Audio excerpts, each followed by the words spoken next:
அப்படிப்பட்ட பிள்ளையை பெற்றெடுத்து என் நாட்டு மக்கள் பொன்னாட்டு மக்களாக தெரிவி யாரொரு பின்னம் வராமல் காத்து கண்ணை போட்டாக்கிட்டேன். ஆனால் எனக்கு அறிவாகிய ஒரு அமைச்சர் இருக்கிறார். அவர் பெயரா சத்தியகிரி நவராது சத்தியகிரி சத்தியகிரி பிரிவதில்லை.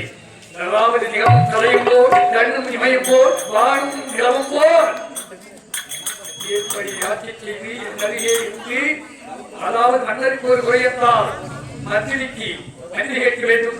மக்களுக்கு ஒரு குறை என்றால் அண்ணன் கேட்க வேண்டும். தாயே அருகுறி சக்தியே உன்னாய் பணி தேத்தினமும் உன்னை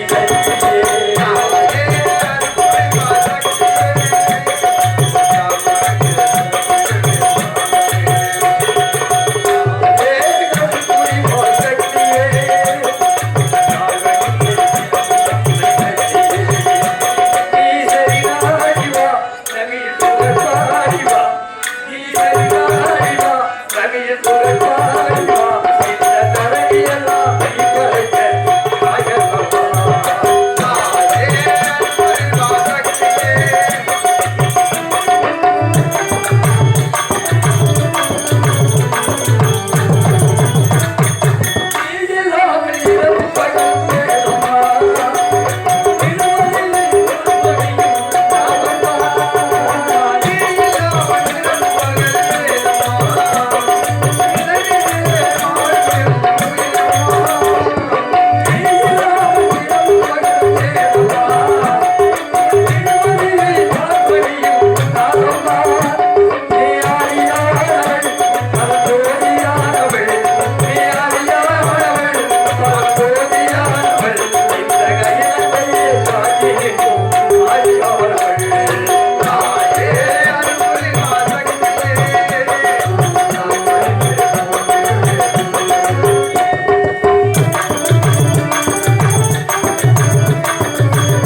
இப்படி அமைச்சர் சத்தியகத்தினாக உத்தரவு.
காப்பாளனாகவும் உயிர் தோழனாகவும் முதல் மந்திரியாகவும் இருக்கக்கூடிய என்னத்தான் சத்தியகீர்த்தி சத்தியகீர்த்தி சத்தியகீர்த்தி என்று சொல்லுவார்கள். ஏனென்றால் சத்தியத்திற்கு கட்டுப்பட்டவன், சத்தியம் தவறாதவன் அப்படிப்பட்ட மன்னனுக்கு நான் அமைச்சராக இருக்கின்றேன். சென்று மன்னனை பார்க்க வேண்டும். பார்க்கலாம் பார்க்கலாம். பாட முடியுமா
மன்னனுக்கு பிரியாதவன் என் இரண்டு கண்களை போல் மன்னனை பார்க்கக்கூடியவன் மன்னன் என்றால் இந்த சக்தி கிடையாது. உலகமே அவர் மெய் காப்பாளர் ஒரு மன்னனை பார்க்க வேண்டும். பார்க்கலாமா? அப்படியா? போகலாம்.